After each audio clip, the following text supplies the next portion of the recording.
Today's sermon is titled The Revitalization of the Chumash Maritime Culture, to be delivered by Elder Alan Salazar. Alan Salazar has worked in different areas, including as a traditional storyteller, an Indigenous educator, an Indigenous monitor consultant, a spiritual advisor, a traditional paddler and builder of the Chumash canoes, a preschool teacher, and a juvenile institution officer. He's a published author of Tata, the Tataviam Tawi, a tribal story, and a Tataviam creation story.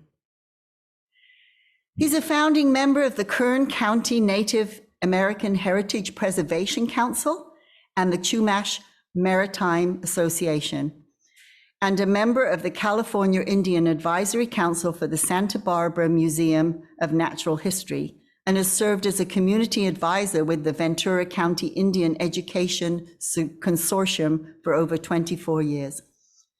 As a member of the Chumash Maritime Association, he helped build the first working traditional Chumash plank canoe in modern times and has paddled this canoe for over 24 years. He's a member of the Elders Council for the Fernandino Tataviam Band of Mission Indians and has been involved with storytelling and professional education programs at schools, museums, and cultural events. Mike and I have been enjoying conversations with Alan for over 25 years at various Native gatherings. Alan was going to join us live today here in our sanctuary, but unfortunately that bug has got him also, so he's coming from his home in Ventura. Please welcome Alan Salazar.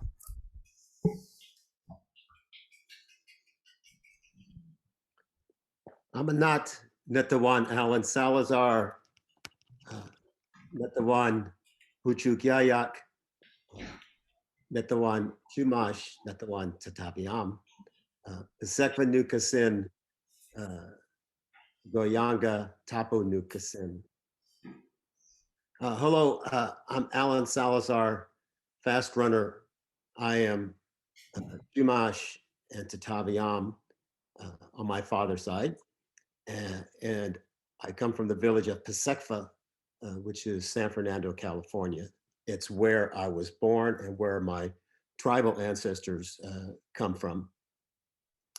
We trace back to the Tataviam village of Chigoyanga, which is where Magic Mountain is currently built, so in Santa Clarita, which is Tataviam territory, and the Chumash village of Tapu, which is Tapu Canyon in Simi Valley. Today, I want to talk about our Chumash tomols, our plank canoes, and my involvement since 1997. In 1997, a small group of Chumash people came together and formed the Chumash Maritime Association. And the sole purpose of that organization was to build tomols like you see on your screen. That one is Eliwayun, which is a 24-foot plank canoe, a flat bottom canoe. They carry a lot of weight. If you look at the kind of the top of the picture, there's actually two dolphins swimming towards us. So this photo was taken, I believe, in 2007 or 2008. And as we were making a crew change, paddling out to Santa Cruz Island from Channel Islands Harbor in Oxnard, a pod of dolphins came around us, and those two dolphins were entertaining us, swimming together. And shortly after the picture was taken, they went underwater and went right under our tomol. It's one of the many incredible experiences I've had.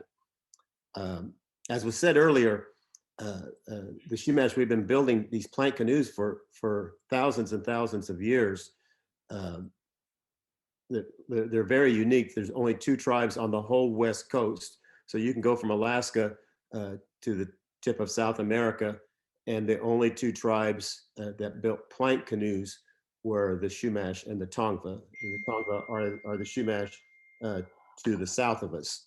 This is to the south of the Chumash from Los Angeles. We built plank canoes because we didn't have the large redwood logs to make dugout canoes.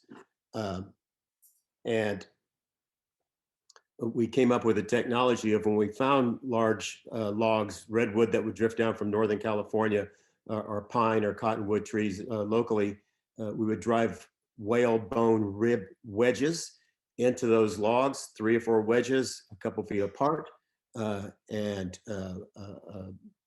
part of the log would come off 1 to 2 inches thick, and we would sand them and shape them and basically make our own 2x6 and 2x8s. Then we glue and tie them together. We glue them with a combination of the natural tar, the asphaltum that seeps up along our coast and even inland. So Carpinteria was a major canoe building village because there's a lot of natural tar there at that beach. We mix that tar with pine pitch, and then we glue and tie our boards together. Dogbane, milkweed were 2 plants that we make our twine from. Dogbane was the most common because it makes a very strong twine. So the women, the children, the men, everybody would be making twine. It takes well over a mile of twine to tie a 24-foot canoe together. But like I said, they're very unique. Most of the tribes along our coast here in North and South America made dugout canoes. And like I said, we were the only one of 2 tribes that made these plank canoes. Scientists, anthropologists, archaeologists, they believe we've been making the canoes for around 3,500 years, maybe possibly 4,000 years. And they base that on a couple simple facts. The main one being that around 3,000 to 4,000 years ago, larger fish bones started turning up in our middens. So a midden is basically a trash heap. So after we eat the fish and throw the fish bones over in a pile, you can go through those pile of bones and shells and determine age and what we were eating 3,000 to 4,000 years ago. So apparently 3,000 to 4,000 years ago, swordfish, sharks, and dolphin bones started showing up. Prior to that, there's not any evidence of us eating swordfish, shark, and dolphins. My theory is we've been building canoes like this for probably more like 7,000 to 8,000 years. 7,000 to 8,000 years ago, when they had a major warming and a lot of the ice caps and icebergs started to melt. Our coastline was approximately 3 to 5 miles further out, and Anacapa, Santa Cruz, Santa Rosa, San Miguel was all one large island. It was called Santa Rosa. So 8,000 years ago, our coastline was here in Southern California, approximately 4 to 5 miles farther out. The large island was only 5 to 6 miles off our coast. It was easily to get to in a raft or a small tule rigged canoe, which is about the size of a modern day kayak. When the ocean waters raised and that became those 4 islands on our coastline moved back, now all of a sudden our islands where Chumash people lived were 10, 15, 20, 25 miles away. That's when I believe we started coming up with a technology to build the plank canoes. We just continued for about 3,000 to 4,000 years hunting the smaller fish because they were just so abundant. There was really no need to wrestle with a swordfish or a shark or a dolphin when you had an abundance of smaller fish. But regardless, we've been building them for a long time. And as was said, during the mission period, when the young Chumash people were enslaved at the missions, we stopped building them. And in 1997, I was part of that small group that built Eliwayun, which is swordfish, the first working tamal in modern times. For 3.5 years, we practiced relearning those skills. Our paddles, as you can see, are double bladed. Those are wood paddles. So compared to a kayak paddle or even a wood paddle that outriggers use, it's a lot heavier, over 11 feet long. We actually are kneeling in our canoes. So our canoes are so deep, and flat bottom canoes are very tippy. They rock back and forth.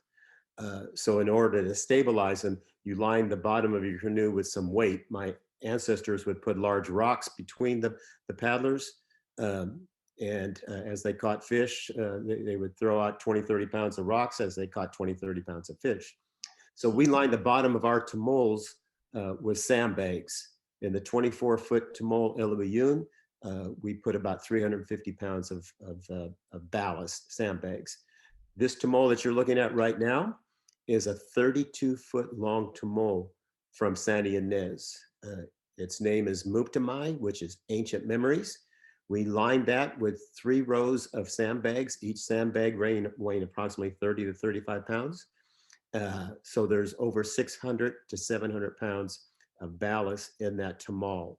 They're very heavy. They're built to carry great amounts of weight, but that makes them very slow. It's an extremely physically demanding activity. I don't call it a sport, although I kind of attack it like it's a sport when I paddle. After practicing 3.5 years, we had researched and realized that a traditional Chumash canoe had not made the crossing from the mainland to any of the islands in over 150 years. During that mission period, that's when we stopped building them, somewhere in the 1830s to 1840s.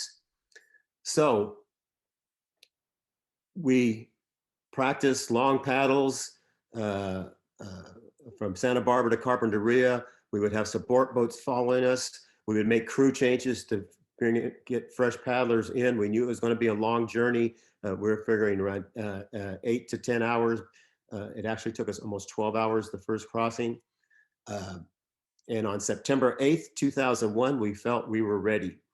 We wanted to leave when it was dark. So this picture here was taken at 3 a.m. In 2017. In 2001, we left at 3:45 in the morning. That's me with the red ball cap on, but in 2001, I was the paddler in the front, the #1 paddler, and we left the harbor at 3:45, Channel Islands Harbor, which is Oxnard, California. We sent our support boat with our extra paddlers and our Zodiac about 2 miles ahead of us and asked them just to leave one small light on so we could follow them, and that's how we navigate it, because it was overcast that day. We couldn't see any stars or anything to navigate with. So we paddled over to Anacapa, then paddled from Anacapa over to Santa Cruz, and it took us almost 12 hours. One lesson, we learned many lessons that day. The first lesson was we forgot to practice when it was dark. We never had any practices at 3 a.m. or 4 a.m. or even 5 a.m. in the morning to be prepared how dark it is on the ocean. It is extremely dark, pitch black dark. And the first paddlers are our strongest paddlers, our most experienced paddlers, because they paddle from that 3:45, that 3 a.m. till around 6:30, when there's enough daylight that we can safely make a crew change, and we take that whole crew out. So this tamol has 6 paddlers. When we leave on September 10th, in about 2.5 months, when we leave on September 10th at 3 a.m., the first crew will paddle easily 3 to 3.5 hours. And then we'll take that whole crew out and put in 6 fresh paddlers, and they'll continue on. Another lesson we learned that first year was the currents between Anacapa and Santa Cruz are very brutal. There was actually a time, and I was in the tamol, that we were paddling pretty hard and not moving. We were going against the currents, and basically we were just treading water. So the first paddler sets the pace, and I let my other fellow paddlers know that we're going to have to pick up the pace. But basically what we're going to do is sprint for as long as we can. I picked up the pace. The deeper you put your blade in the water, the more water you pull, but the more difficult it is. And we paddled as hard as we could for a little bit over 10 minutes, and we were able to get out of those cross currents. After, because we'd already been paddling for several hours, we sprinted basically for 10, 12 minutes, got out of those difficult currents, and then we were exhausted and we made a crew change. So we've learned many lessons. The paddler in the back is actually the only one sitting. He or she is the captain or navigator. If you notice in the picture up on the screen, his blade is much bigger because he uses his paddle when he's not paddling as a rudder to make sure that we're going straight, that we're taking the swells on with the front of the tamal, taking the swell directly on, not sideways. 2012, we got sideways. We were in rough seas. The swells were over 4 feet high, only 10 seconds apart, and we actually swamped it where it filled up with water. It filled up with water with over 600 pounds of wet sand in the bottom of it and 6 paddlers, and it didn't sink. If it would have been 500 years ago, 3,000 years ago, those 6 men probably would have been lost at sea. We were 8 miles out. So it's extremely dangerous and an extremely physically demanding activity. But I love being in the tamal. It's something that has come naturally to me. When we left at 3:45 on 2001 for that first crossing, we realized that we hadn't practiced in the dark and it was a new experience for us. We came up with the term dark water paddler. So when my talk is through, if you want to see an incredible video, go to NOAA and NOAA, and they have a video that is about I believe, the 2018 crossing, the last time we went before the pandemic. And it's called Dark Waters, Dark Water Journey. So if you go to YouTube and put in NOAA and dark water, it should come up. It's a wonderful experience, and it talks a lot about how spiritual it is to paddle when it's dark.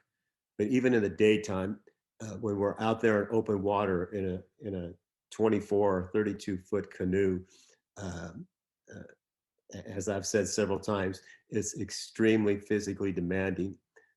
But it's also for especially our Chumash people, it's a spiritual experience, reconnecting with the ocean, reconnecting with our canoes, reconnecting with our ancestors.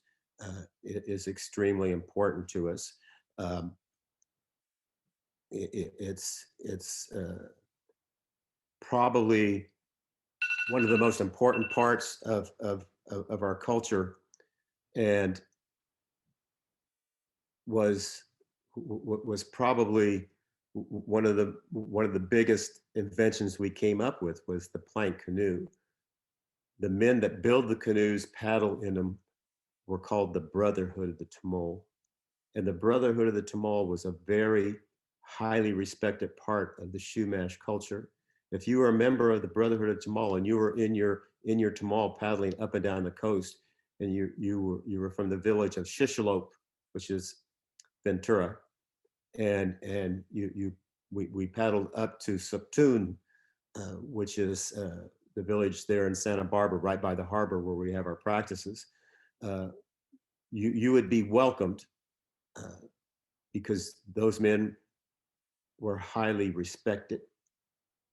In 1997, when we formed the Chumash Maritime Association, many of our first meetings were about, and our discussions revolved around one issue.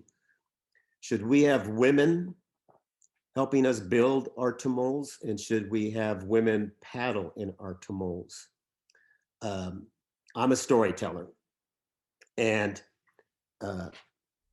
I've researched traditional Chumash myth and legend. I've written 2 books. I'm going to talk about them in just a moment.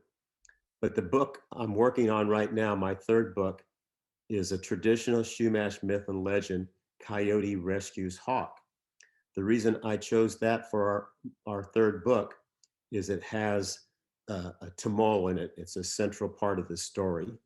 But there's another story that I was considering, and it was a story that I based my decision on in 1997. And it's a traditional myth and legend told by Fernando Labrado, a very respected Chumash elder uh, who built a tamal in 1912, who made meticulous notes and drawings of how his father, his grandfather, his uncles, his great uncles built tamals. And Fernando told this story that the chief's daughter, and the Chumash word is wote, the wote's daughter was out fishing one day in her tamol. That one sentence, the wote's daughter was out fishing one day in her tamol. So even though it's the brotherhood of the tamol, if there's a myth and legend talking about our women out fishing in their tamols, uh, the likelihood that our women helped build the canoes, our women had their own canoes, our women would go out fishing, uh, is extremely likely. Uh, so we have always, since 1997, had women paddlers. We don't have as many women paddlers as we do men paddlers, but we have women involved. And we have a young woman right now, the focus of the 2018 video with Noah, Dark Water, is Eva Pagaline. And her father is the captain of this tamal you're looking at, Moctezuma, from Santa Ynez. And Eva was, I believe, around 11 or 12 when she started coming to the practices, to the crossings. And now she's one of our young, strong paddlers. And let me be clear on this. She's not one of our young, strong women paddlers. She's one of our young, strong paddlers. She has my attitude. She will not give up. She works out religiously. She's a beast in the gym. She's a beast in the tamal. She pulls as much water as anybody. I'm proud to have helped her a little bit and to have mentored her. And I believe she will be our first woman captain. She is our future, along with many of our other young paddlers. And in the next 3 to 5 years, her generation will be taking over the canoe journeys, the tamol culture. I'm 71 years old. I'm still paddling. I'm going to paddle on September 10th. I recently, last Sunday, got my grandson in the tamal to paddle for the first time. He's only 13, so he's 3 or 4 years away from being a serious paddler, if that's what he chooses. But that's why I do this, for our young paddlers. I mentioned that I'm a storyteller, and I used the story about the wote's daughter fishing in her tamal, which is actually a mermaid story. She, at the end of the story, turns into a mermaid, and it's a kind of a sad but beautiful story. But I haven't talked at all about my Tataviam village. As I introduce myself, um, uh, Hamanat, hello, Netawan, I am Alan Salazar, Pasekfa Nukasin. I'm from the village of Pasekfa, San Fernando, California. Uh, those words are in the Tataviam language. Tataviam, the word Tataviam actually means people facing the sun, or people facing the south, which was given us to us by our neighboring tribe from the south, in the mountains around Gorman, Fort Tejon, Lebec, going into the southern San Joaquin Valley, where the Kitanumuk tribe, and they were our neighbors, and uh, they when they would come to our village to trade, most of our villages were on our south-facing slopes, where the sun uh, uh, keeps you warm. So they came up with the word Tataviam, which is actually a Kirinumak word that means people facing the sun. But the Tataviam were a very small tribe. Um, our villages were very small, 40, 50, 60 people at best. We barely survived the mission period. We barely survived the bounty system in early California history. Our language is pretty well lost. Our stories are lost. There's only 2, 3 stories that I'm aware of out there, Tataviam stories, where there are dozens and dozens of Chumash stories. When I was deciding between the Woke daughter and her Tamol and Coyote rescues Halek, which is hawk or falcon, I actually had 30 stories to choose from if I wanted to. But Tataviam, there are none. So during the pandemic, I started writing my original stories, Tata the Tataviam Towhee, which is a story of a towhee bird, a teenage towhee bird. It's written in the spirit of my Tataviam ancestors. My second book that I wrote is a Tataviam creation story. And it's my own original story, but once again, it's written in the spirit of my Tataviam ancestors. And simply put, the story says that this council of animals right here, this group of animals, the Tataviam Council of Animals, met to create the Tataviam people before there were any Tataviam people. If you notice the illustrations, which I believe are very unique and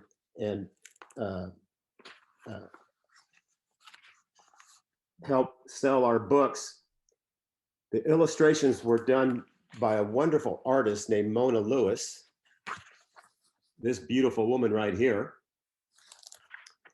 And she makes all of her paints herself from little small, if you can see this rock, this is a yellow, kind of yellow orangish brown, soft stone that once you pound this up and add some tree sap, some honey and some water, you can make your own paint.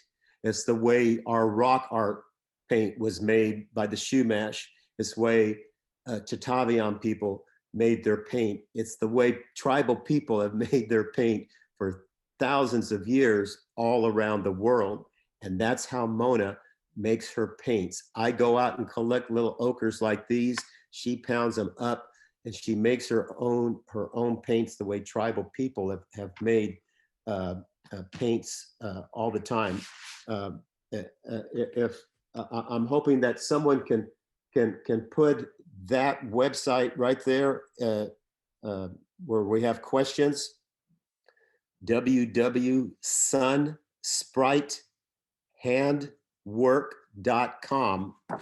And if you're interested in ordering our books, you can go to that website right there. Thank you very much. I'll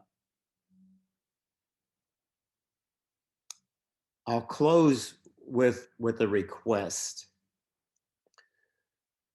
The Chumash are a large tribe.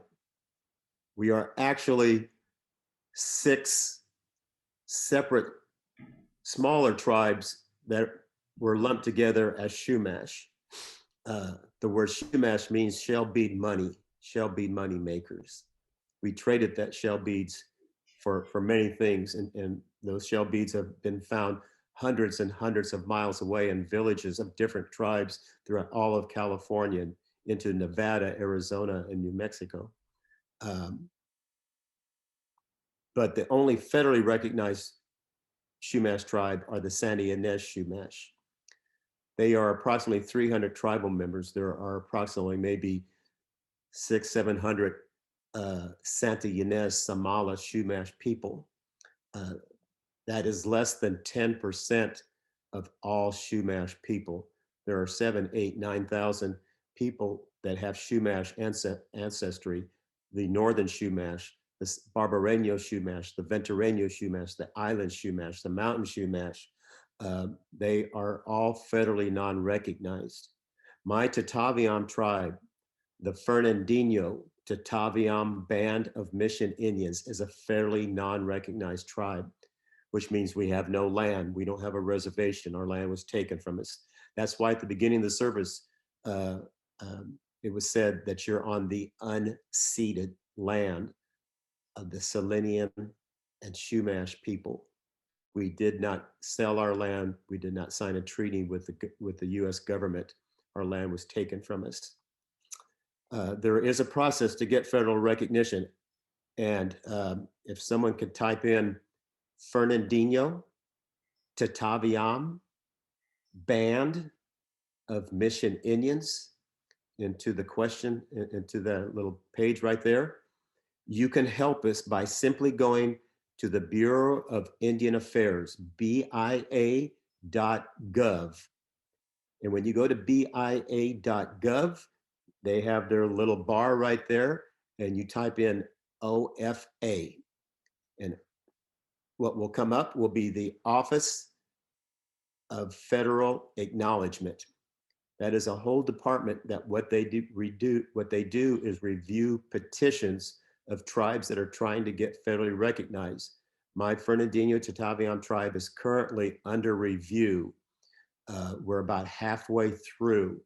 In about 2 months, if you go to OFA, it has opportunities for comments. If you click on, and I know this is a lot, but stay with me, please. BIA.gov, then go to OFA. And when you click on Office of Federal Acknowledgement, there'll be a list of sites and things that you can read about and go to. And one says opportunities for comments. In about 2 months, when you click on opportunity for comments, our tribe will come up. Our petition number is 158, and you will have the opportunity. There's a mailing address if you want to send a written letter, which I think is even better. So you can go to that site this afternoon and go to OFA, and they'll have a contact us, and it'll have a mailing address. And if you put in there, I'm in support of petition 158, the Fernandino Tataviam Band of Mission Indians getting their federal recognition. The more letters they get from people like you, the better chance we have of getting our federal recognition. I want to thank you for letting me share some of my tribal history, my ancestry. The next time I'm going to talk about my English ancestry on my mom's side. That's why I'm having my cup of Earl Grey tea right now as I talk to you. Thank you for letting me.